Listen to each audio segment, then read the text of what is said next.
Nous allons à présent voir les différentes familles de codes retournés par un serveur.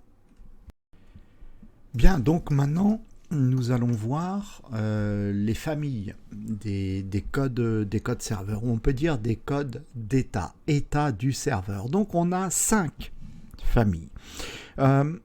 Chaque famille commence par une lettre, un chiffre plutôt, pardon. C'est pas une lettre, c'est un chiffre bien précis. Il y a des familles qui commencent par les lettres 1, une autre famille par la lettre 2, ensuite la lettre 3, la lettre 4 et la lettre 5, et chacune de ces familles a une signification. Alors justement, ce que on va faire, tiens, je vais mettre un titre de niveau 2, et je vais mettre expli.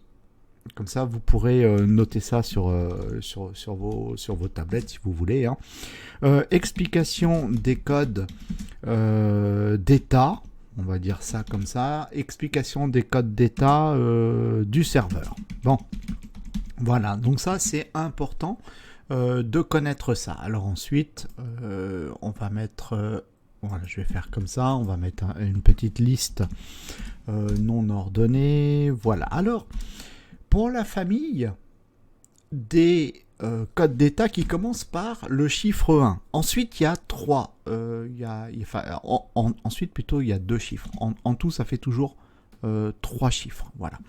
Donc, cette famille-là correspond à une information. Voilà. Donc, si le serveur nous retourne quelque chose, une erreur, enfin un code plutôt, qui commence par le chiffre 1, bah, c'est une information.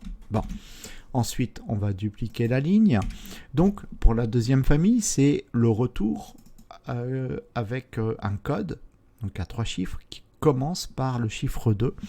Bien ici, ça signifiera que ce que l'on a fait est un succès. Donc là, à ce moment-là, il n'y aura pas de problème. On n'aura rencontré aucune problématique. Ensuite, autre famille, donc la famille qui commence par le chiffre 3. Encore une fois, 3 chiffres à chaque fois. Alors là, ici, l'interprétation, c'est quoi? Mais en fait, c'est lié à une redirection.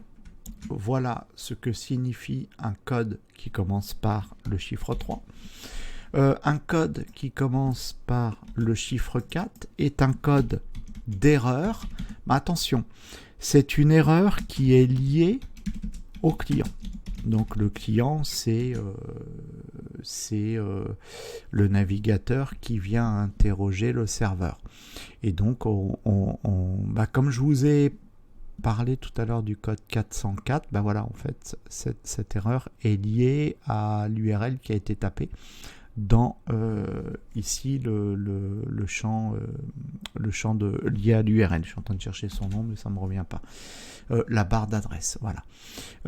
Dernière famille, la famille qui commence par 5.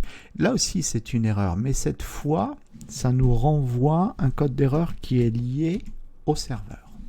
Voilà.